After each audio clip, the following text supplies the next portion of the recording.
firman Tuhan dengan tema khotbah pada minggu hari ini, sebab bagi Allah tidak ada yang mustahil. Coba kita ucapkan sama-sama, 2, 3, mulai. Sebab bagi Allah tidak ada yang mustahil. Kita baca ayat ini, Lukas 1 ayatnya yang ke-37. Kita baca 2, 3, mulai. Sebab bagi Allah tidak ada yang mustahil. Itulah tema khotbah kita yang akan saya sampaikan pada minggu hari ini, sekaligus itu merupakan ayat firman Tuhan yang kita baca. Seringkali kita mendengar tentang kemustahilan, dan saya dan saudara hidup di tengah-tengah dunia yang mustahil, saudara. Dan karena itu kita akan lihat bahwa firman Allah akan menguatkan dan meneguhkan kita. Mustahil bagi manusia, tetapi tidak dengan Tuhan. Kita hidup di tengah kondisi di mana semua mustahil. Mana mungkin Tuhan saya bisa biayai anak kuliah. Mana mungkin Tuhan saya bisa dapat pekerjaan. Mana mungkin saya sudah berkali-kali melamar pekerjaan asito ditolak Tuhan. Semua serba mustahil. Itu kalau kita pakai pikiran kita. Tapi bagi Allah tidak ada yang mustahil. Kita lihat ayat ini sebelumnya, saudara. Kalau kita lihat, ini kedatangan Gabriel. Malaikat Gabriel datang mengunjungi seorang perempuan. Seorang perempuan muda, seorang perempuan yang luar biasa, namanya Maria, ibu Yesus. Dan malaikat Gabriel datang menyambangi dia dan berkata, engkau akan mengandung dari Roh Kudus. Dan kalau anak itu lahir, kasih nama dia Yesus, sebab dia yang nanti akan mengangkut dosa isi dunia. Dialah sang Mesias, sang juru selamat itu. Malaikat Gabriel datang mengunjungi Maria, perempuan yang sederhana itu, dan berkata, engkau akan mengandung dari Roh Kudus. Ada sukacita sebab engkau akan mengandung dari Roh Kudus. Itu berita baik yang dibawa oleh Gabriel, malaikat Gabriel kepada Maria. Wah, Maria juga sempat bingung, saudara. Dia sempat khawatir juga. Sebab itu kan, wah, tidak mungkin. Karenanya Maria berkata, wah, mana mungkin itu terjadi, sebab aku ini belum bersuami. Tetapi bagi Allah tidak ada yang mustahil. Nah, kita lihat di situ bahwa pribadi Allah ini sangat luar biasa, dan dia akan melakukan perkara-perkara ajaib bagi saya dan saudara. Maria berkata, mana mungkin. Itu pikiran manusia. Tetapi kita lihat dalam ayat 37, sebab bagi Allah tidak ada yang mustahil. Apa yang tidak mungkin menurutmu manusia, tetapi mungkin bagi Tuhan. Peristiwa yang sama dalam kitab Kejadian juga, ketika malaikat datang kepada Sarai dan berkata, engkau akan mengandung, engkau akan punya keturunan. Makanya firman Allah berkata, Sarai sempat tertawa. Itu tertawanya itu tertawa tidak percaya. Wah, dia tidak bisa. Ada-ada saja ini malaikat ini bawa berita begitu-begitu. Itu manusia. Tapi lihat, Tuhan wujudkan. Jadi tidak ada yang tidak mungkin. Tadi kita sudah mendengar kesaksian ibu yang secara manusia memang tidak mungkin. Mana bisa orang serahkan diri melayani Tuhan dengan sungguh-sungguh, apalagi di usia-usia mereka yang masih muda. Mereka masih punya banyak waktu ini sebetulnya. Tapi kalau mereka memberi diri untuk dibaptis, wah, itu semua anugerah Tuhan. Itu semua karena kasih sayang Tuhan. Jadi Roh Kudus adalah pribadi yang luar biasa. Tidak ada yang tidak mungkin. Kalau saya dan saudara berharap dan kita beriman kepada Tuhan. Lalu kemudian Maria pergi menyambangi dan pergi mengunjungi saudara sepupunya bernama Elisabet. Elisabet juga dalam kondisi mengandung. Kandungannya itu juga adalah pekerjaan Roh Kudus, karena dia mandul kan, istrinya Zakaria. Kita tahu kok mereka tidak punya. Itu semua karena pekerjaan Roh Kudus. Maria ke sana memberikan salam kepada Elisabet, saudara sepupunya. Firman Allah berkata, anak dalam kandungan Elisabet tiba-tiba kaget dan melonjak. Lalu firman Allah berkata, seketika itu juga Elisabet penuh Roh Kudus. Jadi pekerjaan Roh Kudus. Dua perempuan yang mengandung dengan cara yang ajaib.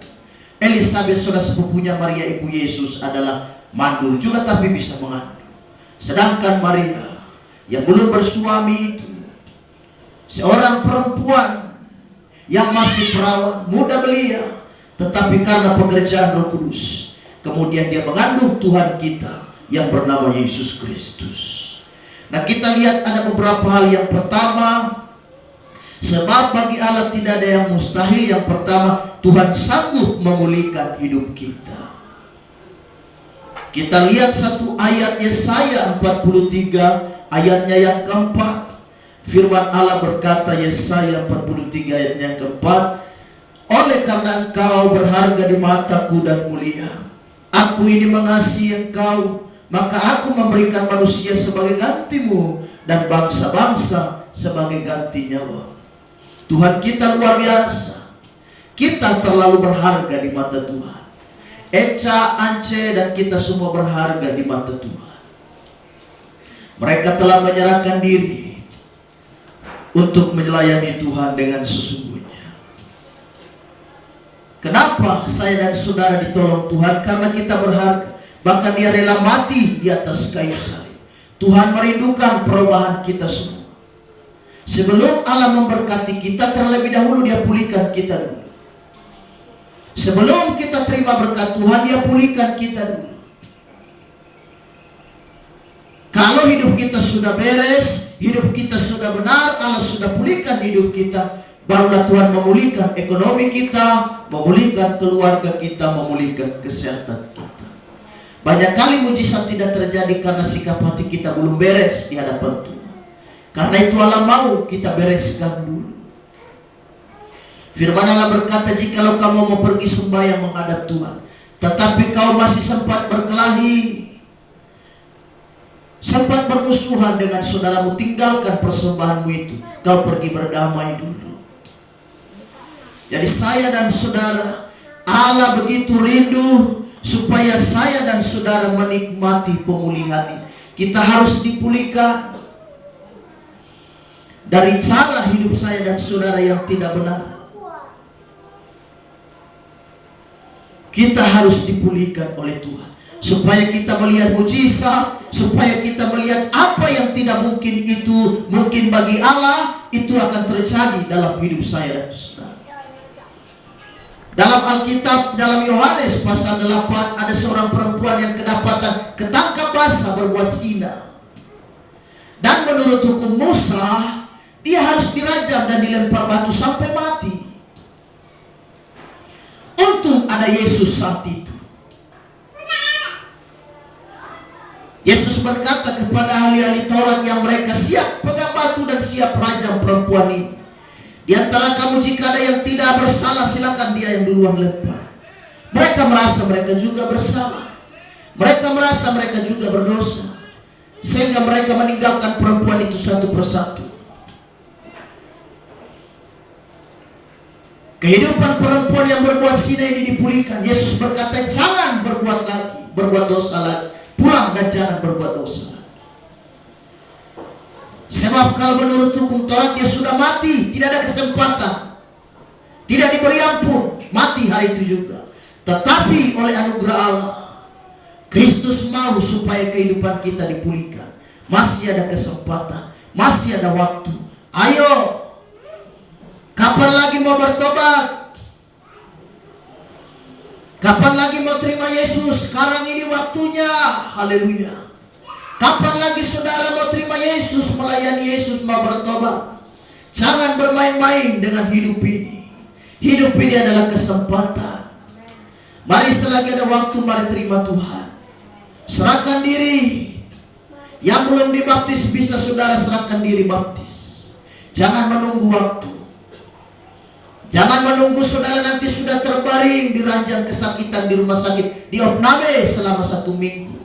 Lalu saudara menerima Tuhan, infus sudah kiri kanan, jarum sudah kiri kanan. Baru saudara mau menyanyi lagu-lagu rohani. Aku datanglah Tuhan padamu. Waktu sehat itu tidak mencari Tuhan. Jadi karena itu sekaranglah waktunya. Jadi Tuhan sanggup memulihkan kehidupan kita. Siapa lagi yang dipulihkan oleh Tuhan selain perempuan yang kedapatan bersinar? Ada lagi Petrus. Petrus sempat menyangkal Kristus berapa kali? Dia tidak mau mengakui Yesus di hadapan banyak orang. Karena ada yang berkata, bukankah dia salah satu pengikutnya juga? Petrus berkata, saya tidak kenal orang itu. Terkutuklah aku. Dia mengutuki. Bayangkan saudara. Saya tidak kenal dengan orang itu. Siapa dia? Saya tidak tahu dia. Tapi saat dia menyangkal itu, wah, dia ingat pesan Yesus. Sebelum ayam berkokok 2 kali, kau telah menyangkal aku 3 kali. Langsung dia menangis. Dia menyesal. Ini bagusnya di sini. Ada orang itu memang kalau dia menyesal luar biasa. Tapi ada orang sudah merasa nyaman dengan dosa. Dia tidak ada penyesalan lagi. Ini yang bahaya. Tidak mau berubah. Sudah ditegur berkali-kali, dinasihati berkali. Begitu saja. Tetapi kalau kita seperti Petrus, karena kita lihat Petrus dipulihkan oleh Tuhan. Bahkan sejarah mencatat Petrus menjadi martir. Martir artinya dia mati syahid karena iman. Karena pengenalannya akan Kristus, dia berubah luar biasa. Hidupnya dipulihkan dari seorang penyangkal Yesus. Kemudian dia melayani Tuhan, menjadi seorang pemberita Injil yang luar biasa. Dia dipakai Tuhan begitu hebat. Sekali khotbah 3.000 jiwa bertobat. Di akhir hidupnya, di akhir pelayanannya, dia mati martir. Kalau Yesus disalib kepala di atas, kaki di bawah, Petrus mati tidak dibalik. Kaki di atas, kepala di bawah. Secara kekristenan mencatat hal itu. Jadi kita lihat Petrus dipulihkan. Hidupnya berubah. Siapa lagi? Ada Saulus dari Tarsus. Yang kemudian nama itu berubah menjadi Paulus. Seorang rasul yang dipakai Tuhan luar biasa. Tetapi saudara tahu sebelum hidupnya belum dipulihkan oleh Tuhan, apa kerjanya? Kerjanya membunuh umat Kristen. Kerjanya pergi cari-cari umat-umat Kristen pengikut Yesus. Itu dia kerjanya, menganiaya saja. Pokoknya di mana ada perkumpulan orang-orang Kristen, di mana ada perkumpulan yang namanya pengikut Kristus, itu bagian dia yang menganiaya. Bahkan Stefanus mati di tangan dia. Dalam perjanjian baru Stefanus menjadi martir yang pertama, dilempar dengan batu, berdarah-darah sampai mati. Paulus ada di situ. Dia yang menjadi eksekutor, komandannya di situ. Paulus belum bertobat, Paulus belum dipulihkan oleh Tuhan. Tapi waktu perjalanan dia dari Yerusalem menuju Damaskus atau Damsyik, apa yang terjadi? Yesus cegat dia di tengah jalan. Sinar kemuliaan Tuhan tiba-tiba memancar dan dia jatuh terkapar, tertelungkup, mata buta. Suara terdengar dengan lembut dan berkata, Saulus, Saulus, mengapa engkau menganiayakan aku? Dia heran dan bertanya, siapa sebenarnya yang aku aniaya? Menganiaya gereja Tuhan, menganiaya umat Tuhan sama seperti menganiaya Yesus Kristus. Disitulah perjumpaan dia, titik balik pertemuan dia dengan Kristus. Dia berjumpa Yesus luar biasa. Hidupnya dipulihkan dari seorang pembunuh menjadi seorang pemberita firman. Jadi saya dan saudara harus dipulihkan. Bagi Allah tidak ada yang mustahil. Anda berkata, sulit Bapak Gembala. Adikku itu parah sekali, hancur. Kayaknya nggak bisa dia, nggak bisa melayani, nggak bisa percaya Tuhan. Aduh, berat sekali. Percaya bang ke gereja, 2 kali dia ibadah dengan firman pasti dia bertobat. Aduh Bapak Gembala susah, sapu Bapak itu keras sekali. Dia punya kepala ini keras seperti batu kali. Percaya, bawa kemari, kau bawa kemari. 2 kali dia dengar firman, batu kali itu akan dilembutkan oleh Roh Kudus. Kepala yang keras itu akan dilembut, hati yang keras itu akan dicabut oleh Tuhan.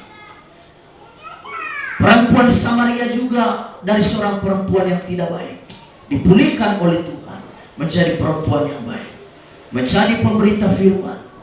Dia yang menyelamatkan seluruh kota Samaria. Jadi kalau hidup kita jumpa dengan Tuhan, pasti kita ada perubahan. Tapi kalau saudara mengaku saudara percaya Tuhan, setia kebaktian, tapi hidup gitu-gitu aja, wah dipertanyakan juga. Yang kedua, kita lihat Kejadian 1 ayat 1. Yang pertama, Tuhan sanggup memulihkan hidup kita. Yang kedua, Kejadian pasal 1 ayatnya yang pertama. Di sana dikatakan, pada mulanya Allah menciptakan langit dan bumi. Pada mulanya Allah menciptakan langit dan bumi. Yang pertama, apa yang akan Tuhan kerjakan? Bagi Allah tidak ada yang mustahil. Yang pertama, Tuhan sanggup memulihkan keadaan kita, hidup kita. Yang kedua, Tuhan sanggup menyediakan yang tidak ada jadi ada. Nama lain daripada Allah kita, dia menyandang satu nama yang bernama Jehovah Jireh, artinya menyediakan. Dia mensuplai kebutuhan saya dan saudara. Dia menyediakan. Dia seperti seorang bapa yang mensuplai kebutuhan rumah tangga, menyediakan segala sesuatunya. Makan, minum, dan keperluan anak-anaknya disiapkan oleh dia. Jadi kita punya Tuhan yang sanggup mengadakan. Yang tidak ada menjadi ada, asal kita percaya. Banyak hal yang kita gumuli hari-hari ini. Saudara berdoa untuk biaya sekolah, biaya kuliah, biaya anak-anak kita. Ada banyak hal. Dalam pelayanan juga kita berdoa untuk penyelesaian pembangunan gereja. Ada banyak hal yang kita kerjakan. Tapi semua kalau kita bergantung dan berharap kepada Tuhan, Tuhan pasti akan melakukan. Jadi Tuhan Yesus baik. Saya dan saudara, yang pertama tadi kita lihat adalah Tuhan sanggup memulihkan. Yang kedua, Tuhan sanggup menyediakan. Kata menyediakan di sini, kata mencipta di sini, kata mencipta, Allah menciptakan langit dan bumi. Di sini digunakan dengan kata bara. Bara itu dalam bahasa Ibrani artinya sesuatu yang tidak ada, kemudian dia menjadi ada. Allah menciptakan langit dan bumi. Sebelumnya kan belum ada. Karena Allah lebih dulu daripada dunia dan dunia ini dan segala isi. Langit dan bumi belum ada. Itu Allah kemudian menciptakannya dari kata bara. Dari kata bara ini artinya sesuatu yang belum ada, kemudian dia menjadi ada oleh kuasa Tuhan. Allah kita adalah Allah yang luar biasa. Tidak ada yang mustahil bagi Tuhan. Matius 17 ayat 27. Satu kali Tuhan Yesus menyuruh Petrus untuk pergi ke danau. Untuk apa? Dia mancing. Mancing ikan, dan kalau ikan itu dapat buka di mulutnya ada koin, ada emas, ada uang. Untuk apa? Untuk bayar bea. Bea apa? Yaitu semacam ongkos pelayanan dalam rumah Allah, dalam sinagog atau dalam bait Allah menurut hukum Musa. Matius 17 ayat 27. Tetapi supaya jangan kita menjadi batu sandungan bagi mereka, pergilah memancing ke danau, dan ikan pertama yang kamu pancing tangkaplah dan bukalah mulutnya, maka engkau akan menemukan mata uang 4 dirham di dalamnya. Ambillah itu dan bayarlah kepada mereka, bagiku dan bagimu juga. Supaya jangan kita menjadi batu sandungan. Yesus berkata, pergi kau ke danau dan pancing ikan. Ikan pertama yang kau angkat itu tolong buka mulutnya. Ada, bayangkan kuasa Tuhan. Dia sanggup menyediakan. Yang tidak ada jadi ada. Ikan saja berpartisipasi antar berkat. Ikan saja bisa dipakai Tuhan untuk antar berkat. Masa Tuhan tidak bisa pakai tetangga kita? Ini ikan loh saudara. Bisa berpartisipasi antar berkat Tuhan. Masa dia tidak bisa pakai si Markus, si Yemima, si siapa lagi? Dia bisa pakai semua orang. Untuk apa? Bisa memberkati saya dan saudara. Tidak ada perkara yang sulit bagi Tuhan. Ini kalau saudara besok ini bawa mata kail, bawa pancing, pergi mancing di Pulau Sob, saudara berkata, saya imani seperti apa yang Petrus. Saudara mancing, angkat pertama ikan butil. Haleluya.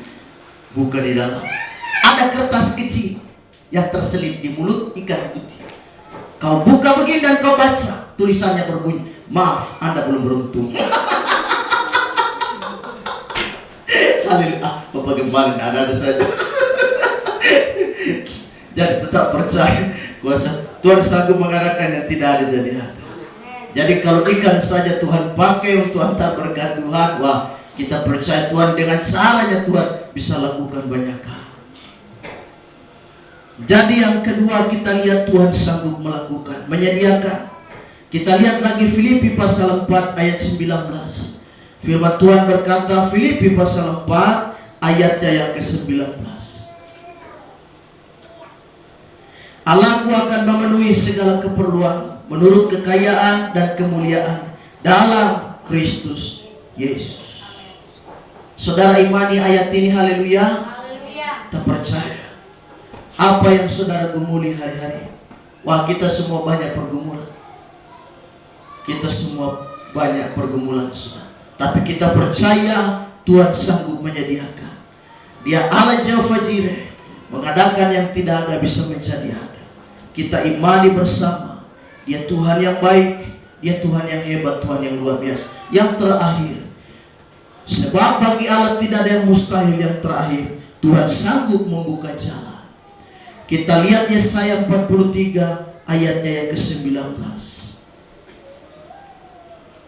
Yesaya 43 ayatnya yang ke-19, firman Tuhan berkata, lihat, aku hendak membuat segala sesuatu yang baru, yang sekarang sudah tumbuh.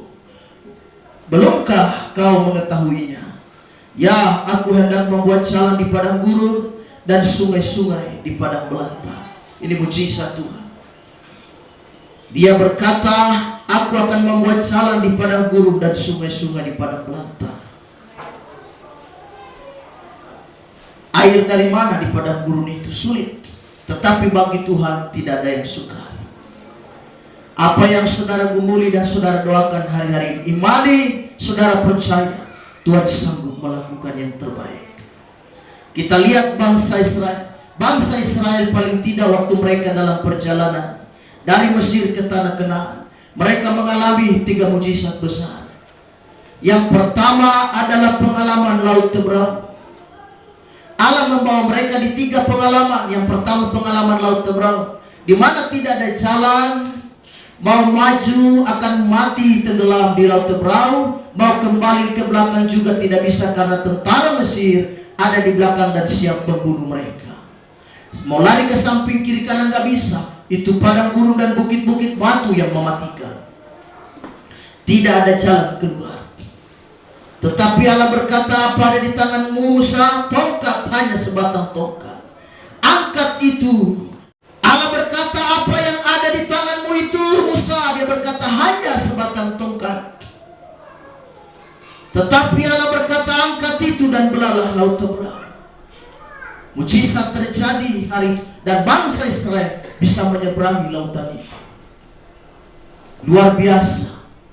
Jadi pengalaman yang pertama adalah pengalaman Laut Teberau. Mungkin bagimu tidak ada jalan hari-hari ini. Mungkin bagimu sulit dan sukar hari-hari ini. Tapi percaya Tuhan sanggup membukakan jalan bagi kita. Bagi Allah tidak ada yang mustahil. Kemudian yang berikut adalah selain pengalaman Laut Tebrau, kemudian ada pengalaman padang gurun. Mereka melewati berbagai macam tempat padang gurun, dari satu tempat kepada tempat yang lain, dan mereka mengalami kesukaran bangsa Israel. Salah satunya mereka waktu tiba di Mara. Wah, itu hebat. Mereka menggerutu luar biasa. Di situ ada air, tetapi airnya pahit sekali. Allah berkata kepada Musa, ambil sebatang kayu, kemudian lempar dalam air itu, dan air itu tiba-tiba menjadi manis. Kayu yang masuk ke dalam air itu, yang dilempar oleh Musa itu, adalah bicara tentang salib Kristus. Kehidupan kita yang pahit dulunya menjadi manis ketika saya dan saudara menerima salib Kristus itu. Dia memberikan keselamatan. Hidup kita pahit semua. Tidak ada yang menyenangkan hati Tuhan. Tetapi oleh anugerah, oleh salib Kristus, saya dan saudara, dosa kita sudah dipakukan ke sana. Jadi mau terima baptisan ini, sadarlah. Begitu ada godaan-godaan yang datang padamu, kau ingat, dosaku sudah dipakukan di salib Kristus. Saya tidak mau pergi, mau ambil dosaku dan menjamahnya lagi, lalu aku taruh di hati lagi. Sudah tidak lagi dah. Ada tawaran nih, ada bisikan setan, ambil nak, ikut dia aja lah nak. Sudah gak apa-apa. Nanti kau ke gereja hari Minggu, kau minta ampun. Sudah hari ini juga kau ikut dia. Pergi ke tempat-tempat yang tidak memuliakan Tuhan, melakukan hal-hal yang tidak menyenangkan hati Tuhan. Kau berkata dalam hatimu, dalam nama Yesus, aku sudah ditebus oleh darah Kristus. Hidupku bukannya aku lagi, melainkan Kristus ada di dalam hidupku. Sekarang saya sudah menjadi ciptaan yang baru. Yang lama sudah berlalu, sesungguhnya yang baru sudah datang. Aku sekarang ciptaan baru. Dan mungkin lagi saya tidak mau melakukan dosa yang sama. Saya tidak mau mengkhianati kasih Yesus yang besar itu. Aku tidak mau disebut seorang pembohong, seorang yang munafik. Aku mau sungguh-sungguh ikut Tuhan. Jadi ada tawaran, ada godaan apapun, saya dan saudara harus percaya kita punya firman, kita punya Yesus. Jangan gampang terlena, jangan gampang tergoda. Apalagi hari-hari ini banyak pengajaran sesat. Jadi yang ketiga, Tuhan sanggup membukakan jalan. Dan bangsa Israel mengalami 3 pengalaman. Pengalaman Laut Tebrau dan pengalaman padang gurun. Kemudian pengalaman Sungai Yordan. Itu dikisahkan dalam Yosua pasalnya yang ketiga ayat 15. Karena waktu mereka mau menyeberang, imam-imam pikul tabut, Sungai Yordan rupanya meluap, sedang banjir. Tiba-tiba meluap. Bagaimana mereka bisa sampai ke sebelah? Mereka mau menyeberang ke seberang, tidak bisa karena meluap. Tetapi Tuhan berkata, seberangilah. Suruh imam-imam ini yang duluan jalan ke depan, pikul tabut Allah, itu tabut perjanjian. Di mana kaki mereka berpijak, di situ air menjadi kering. Jalan lagi, air kering. Jalan lagi, air kering. Luar biasa. Sehingga mereka bisa sampai di seberang. Begitu mereka sampai di seberang, mereka membuat semacam tugu peringatan. Karena masing-masing suku, 12 suku dan 12 suku ini, satu suku bawa satu batu, satu suku bawa satu batu, disusun menjadi semacam tugu. Dan itulah batu peringatan. Yosua bertanya, apa makna batu ini Tuhan? Tuhan berkata, supaya besok-besok anak-anakmu, cucu-cucu cicitmu bertanya, ini apa ayah? Ini apakah? Kau jelaskan. Inilah bagaimana Tuhan telah melakukan pertolongan. Disinilah Tuhan melakukan mujizat, sehingga bangsa Israel bisa melewati Sungai Yordan. Ada peringatan, ada tanda. Jadi saya dan saudara bersyukur, bagi Tuhan tidak ada yang mustahil. Dia sanggup melakukan yang asal saudara percaya, asal saudara yakin. Jangan ragu, Allah tidak berurusan dengan orang-orang yang ragu. Allah berurusan dengan orang yang percaya saja. Bagi Tuhan tidak ada perkara yang sulit. Jadi ini sangat luar biasa. Kita lihat ayat terakhir, lalu kita masuk di dalam doa. Kita baca ayat ini saja pun kita bangkit berdiri. Kita baca ayat ini sambil dalam posisi berdiri. Mari kita baca ayat ini. Ayub 42 ayat 2. 2, 3, mulai. Aku tahu bahwa engkau sanggup melakukan segala sesuatu dan tidak ada rencanamu yang gagal. Sekali lagi, aku tahu bahwa engkau sanggup melakukan segala sesuatu dan tidak ada rencanamu yang gagal. Tuhan Yesus memberkati, silakan dulu. Adakah rencana Tuhan gagal? Tidak ada. Adakah rencana manusia gagal? Amin. Ada, banyak kali. Adakah rencana manusia itu kadang meleset? Betul, kita amin, betul itu. Tapi apakah Tuhan itu pernah gagal? Oh, enggak pernah. Jadi dia Allah yang baik. Apa yang sudah ditetapkannya tidak akan pernah gagal. Langit dan bumi boleh lenyap, tetapi firman Allah tinggal tetap. Tuhan Yesus memberkati. Mari kita masuk dalam doa dan kita akan pujian. Haleluya.